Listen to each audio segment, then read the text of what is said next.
Hey, welcome back to Doc's Boost. Today we're going to do some electrical repairs on Peg's Pony. The symptom that we're going to check out is an intermittent AC system.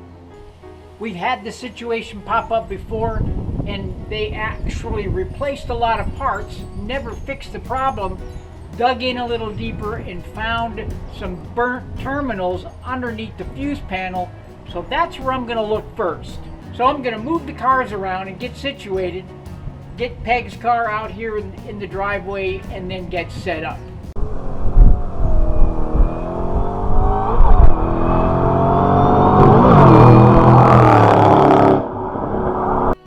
Hey, some of the tools you'll need is a pair of scissors. You're going to need tape. You're going to need a ratchet and extension. You're going to need a 7mm, a 10mm, a 5/16 socket. You're also going to need a pair of wire cutters, clippers, and crimpers, a standard screwdriver, and a tool set to remove clips from the connector.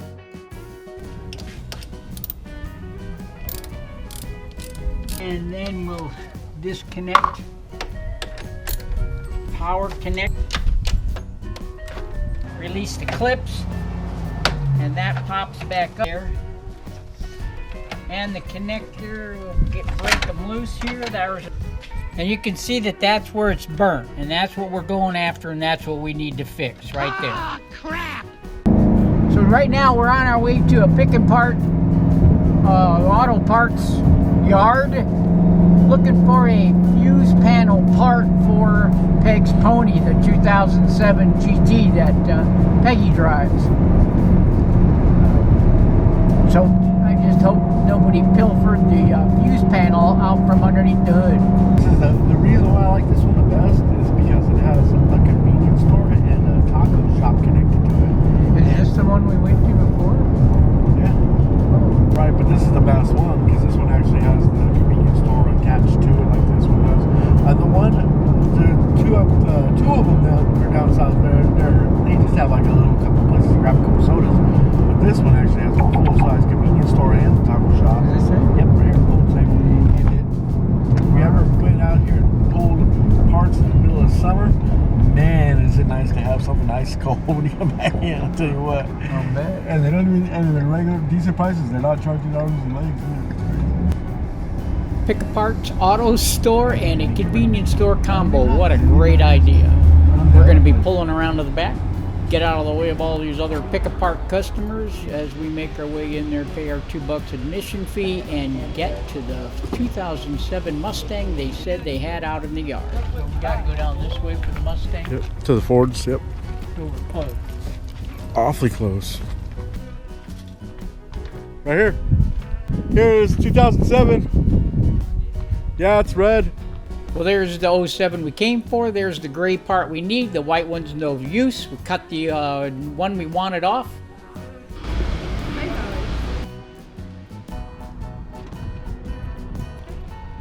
Got what I was looking for. I wanted to get two of them, but they only had one. Someone already pilfered one. So we know that there is an issue with these. So I'll be on the lookout to buy some more. Well, I've been sitting here now for a couple hours figuring out how to get the wires out of these blocks. Now I only got a few left. I've gotten all of these out of all of these, getting ready to replace the one that I showed you that was burnt on Peg's Pony. I had to get some terminal pulling tools. I got this from Amazon, and I'll give you a link to that down below. And it was a little tricky trying to discover how to use the tool with this particular kind of connector. Most applications that you come up against in a pin extraction in a connector, you go in from behind where the wire goes in, depress the tab and pull everything out together. These, well, I tried that and that didn't work. So going in from the front side, and after inspecting it, and you can see in there that there's a tab that has to be depressed. Let me see if I can get there. When you got the terminal in there, you got the little tab right above the terminal. And so by sticking the tool in there and getting the tab out of the way, the wire comes right out. These things are slid into the side. That's part of keeping the wires in place. Even though the tabs are in there, these kind of slide right in behind. When they're in the hole, this slides up right in this space, so they can't fall out. Even if the tab breaks or something like that, they can't fall out of place. So that's what these are for. I only needed 1 block, but I collected 3 just in case. So if you need one, just contact me and I got one for you. I'll send it to you.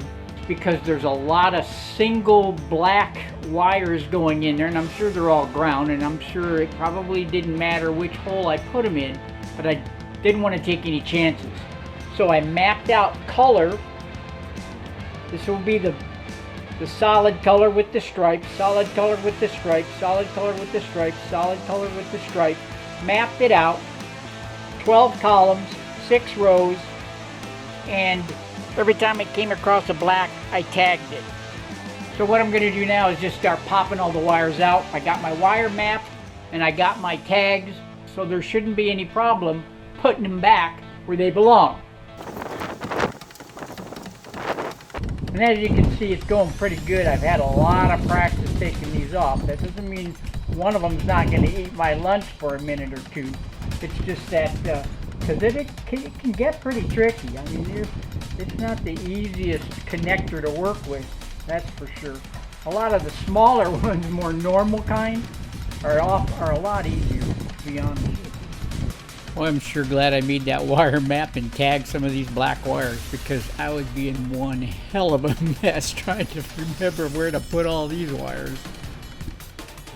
Okay, now when you get the first top, this side done, you actually have to flip it over because it's just opposite of the other side. The tabs are on the other end. Well, I got pretty good, as you can see. This job's moving along at a pretty fast pace, I might add. It's actually starting to become fun after working on this, pulling wires for so long.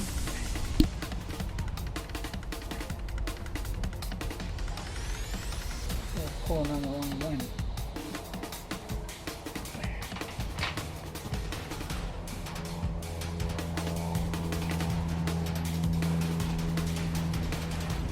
Oh, that one.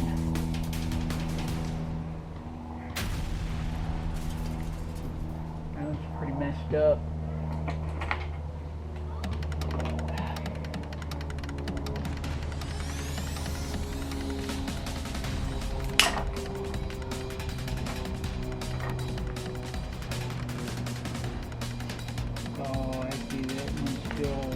Melted the little green. It melted the little green clip. This part, see this part? It's gone. It's still in there.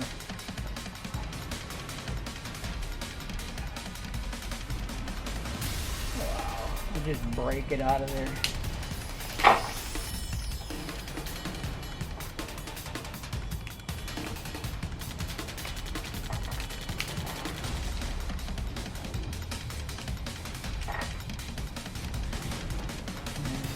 Replace that one. I'll replace this one. I'll replace this one. And there was another black one that was right next to it that I replaced. There was one that had a little bit of a brown to it. This one. So I'm going to replace that one, this one, and that one.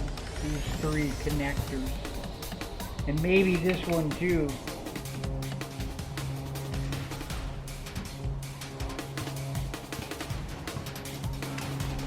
So, there's the old one out. Had trouble getting that one out of the corner. Got the burn one, that just came out pretty easy because that was ready to fall out. So let's put on a couple of new ends and we'll go from there.